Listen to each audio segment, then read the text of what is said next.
नमस्कार, बहुत स्वागत है आपका। जी मध्य प्रदेश छत्तीसगढ़ देख रहे हैं आप। मैं हूं आपके साथ प्रेरणा मिश्रा और बुलेटिन की शुरुआत बड़ी खबर से करेंगे। एमपी की पूर्व मंत्री इमरती देवी ग्वालियर से लगे पंडाखोर सरकार के दरबार में पहुंची। इस दौरान उन्होंने राजनीति से जुड़ा प्रश्न बाबा से पूछा।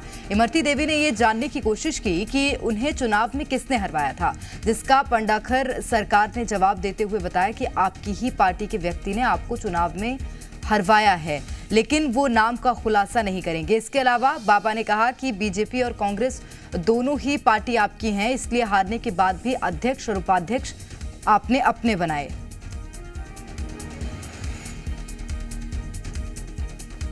तो ये बड़ी खबर इस वक्त आपको बता रहे हैं। ग्वालियर से लगे पंडोखर सरकार के दरबार में पूर्व मंत्री इमरती देवी पहुंची। इस दौरान उन्होंने राजनीति से जुड़ा प्रश्न बाबा से पूछा। एक तो मैं राजनीति बहुत साफ सुथरी करती हूँ, फिर भी मुझे चुनाव कैसे हराया? आपके ही वर्तमान का पार्टी का व्यक्ति है। अब व्यक्ति में तो बहुत लोग हैं, पूरी दुनिया है। मैं किसी का नाम नहीं ले रहा हूं, लेकिन इतना जरूर है कि आपकी राजनीति में बैठे, आपकी राजनीति में विस्तार होगा, उन्नति होगी और आपको हारने पर भी जी। तो ये भगवत कृपा है, पार्टी की इच्छा है कि आप बढ़ो आगे। और कांग्रेस भी आपकी थी, भाजपा भी आपकी है, और मेन है कांग्रेस भाजपा की जनता जिसने आपको नेता माना। हारे वाले व्यक्ति का नाम नहीं बताया जा सकता है, परंतु बताने में समर्थ हूं। लेकिन जब तुम्हारा डबरा में कार्यक्रम होगा तब मैं बता के आऊंगा। तो ये तस्वीरें आपने देखी। पंडोखर बाबा के दरबार में पूर्व मंत्री इमरती देवी पहुंची थी। इस दौरान उन्होंने राजनीति से जुड़ा एक प्रश्न बाबा से किया था। इमरती देवी ने यह जानने की कोशिश की कि उन्हें चुनाव में किसने हरवाया था, जिसका पंडोखर सरकार ने जवाब देते हुए बताया कि आपकी ही पार्टी के व्यक्ति ने आपको चुनाव में हरवाया है, लेकिन वो नाम का खुलासा नहीं करेंगे। इसके अलावा बाबा ने कहा कि बीजेपी और कांग्रेस दोनों ही पार्टी आपकी हैं, इसलिए हारने के बाद भी अध्यक्ष और उपाध्यक्ष आपने अपने बनाए।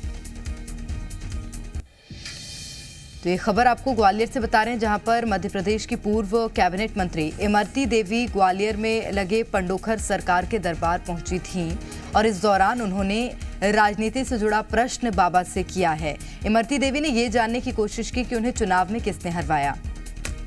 हालांकि इसका जवाब बाबा ने कहा कि आपकी ही पार्टी के किसी व्यक्ति ने आपको चुनाव हरवाया, लेकिन नाम का खुलासा उन्होंने इस दौरान दरबार में नहीं किया।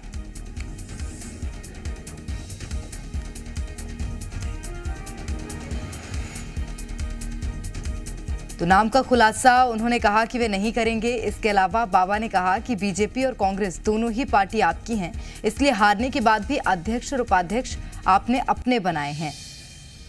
तो पूर्व मंत्री इमरती देवी पंडोखर सरकार के दरबार में पहुंची हुई थीं और बाबा से उन्होंने प्रश्न किया।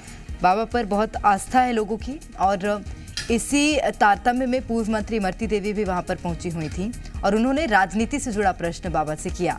इमरती देवी ने यह जानने की कोशिश की कि उन्हें चुनाव में किसने हरवाया था, तो जिसका पंडोखर सरकार ने जवाब देते हुए बताया कि आपकी ही पार्टी के व्यक्ति ने आपको चुनाव में हरवाया है।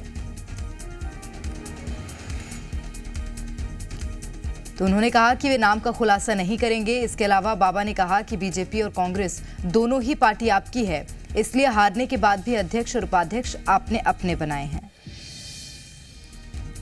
एक तो मैं राजनीति बहुत साफ सुथरी करती हूँ, फिर भी मुझे चुनाव कैसे हराया? आपके ही वर्तमान का पार्टी का व्यक्ति है। अब व्यक्ति में तो बहुत लोग हैं, पूरी दुनिया है। मैं किसी का नाम नहीं ले रहा हूं, लेकिन इतना जरूर है कि आपकी राजनीति में बैठे, आपकी राजनीति में विस्तार होगा, उन्नति होगी और आपको हारने पर भी जी। तो ये भगवत कृपा है, पार्टी की इच्छा है कि आप बढ़ो आगे। और कांग्रेस भी आपकी थी, भाजपा भी आपकी है, और मेन है कांग्रेस भाजपा की जनता जिसने आपको नेता माना। हारे वाले व्यक्ति का नाम नहीं बताया जा सकता है, परंतु बताने में समर्थ हूं। लेकिन जब तुम्हारा डबरा में कार्यक्रम होगा तब मैं बता के आऊंगा। और चलिए बातचीत करेंगे। हमारे साथ इस वक्त कांग्रेस से भूपेंद्र गुप्ता जी जुड़ गए हैं। भूपेंद्र जी, स्वागत करती हूँ आपका जी मध्य प्रदेश छत्तीसगढ़ में। जी भूपेंद्र जी, एक वीडियो हम चला रहे हैं। पूर्व मंत्री इमरती देवी, जो कि आपकी पार्टी में भी थीं, वे पंडोखर बाबा के दरबार पहुंची हुई थी और उन्होंने एक सवाल किया था कि उन्हें चुनाव में किसने हरवाया। जब ये तो बाबाओं के सहारे है, ये पूरी पार्टी जिस पार्टी में वो गई है वो पार्टी बाबाओं के सहारे है, तो वो सही जगह गई हुई है। नहीं, लेकिन बाबा ने जो जवाब दिया भूपेंद्र जी, वो उन्होंने कहा कि आपकी पार्टी किसी व्यक्ति ने हरवाया। तो बीजेपी से कोई था या कांग्रेस से कोई था? हालांकि उन्होंने ये क्लियर नहीं किया है। वो हमारी पार्टी में थे नहीं, तो उनकी पार्टी तो बीजेपी है। बीजेपी के लोगों ने उन्हें हराया होगा। अब ये वो जाने और बाबा जाने। बाबा ने उन्हें वादा तो किया है कि वो उन्हें कान में बाद में बता देंगे डबरा की सभा में, तो अब उन्हें इंतजार करना चाहिए। दूसरी चीज ये है कि जब उन्होंने हमारी पार्टी से दगा किया है तो किसी ने उनके साथ भी दगा कर दिया है। ये तो नैसर्गिक ईश्वरीय देवी न्याय है। तो अपनी मां समान पार्टी से दगा करके दूसरी पार्टी में गए हैं, तो भगवान ने उनको भी न्याय दे दिया है। और बिल्कुल। वो हालांकि जो आप बोल रहे हैं जिनको दगा करना, वो बोलते हैं आपने दगा की है, आप बोल रहे हैं उनने दगा की है। मैं उस पर नहीं जाऊंगी भूपेंद्र गुप्ता जी, लेकिन मेरा सवाल अभी भी यही है, क्योंकि जिस तरह से बाबा का बयान सामने आया है कि आपकी पार्टी के किसी व्यक्ति ने हरवाया है, ये सोचने का विषय बन जाता है कि क्या अभी भी बीजेपी में ऐसे लोग हैं जो कि दल बदल करने के बाद जो लोग आए उनसे खुश नहीं है, संतुष्ट नहीं है? संघर्ष ही वहाँ पर ये है कि जो ये खरीदे हुए बच्चे हैं, इनके कारण जो ओरिजिनल बच्चे हैं वो सड़कों पे खड़े हुए हैं, उनके स्थान इन्होंने भरे हैं। और राजनीति में जो लोग ये कहते हैं कि उनने सौदा नहीं किया, वो अपने आप को भी धोखा दे रहे हैं और जनता को भी धोखा दे रहे हैं। अगर सौदा नहीं हुआ होता तो चुनाव हारने के बाद भी मंत्री पद के दर्जे क्यों मिलते? तो इसीलिए मिले हैं कि वो सौदे की शर्तों में शामिल थे।